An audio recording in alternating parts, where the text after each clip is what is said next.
Hey everyone, this is Michelle Capers here with 80/20 Eat to Live.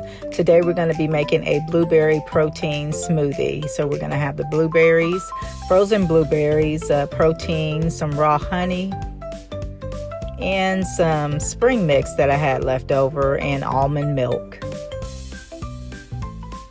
So we're adding about 10 ounces of almond milk.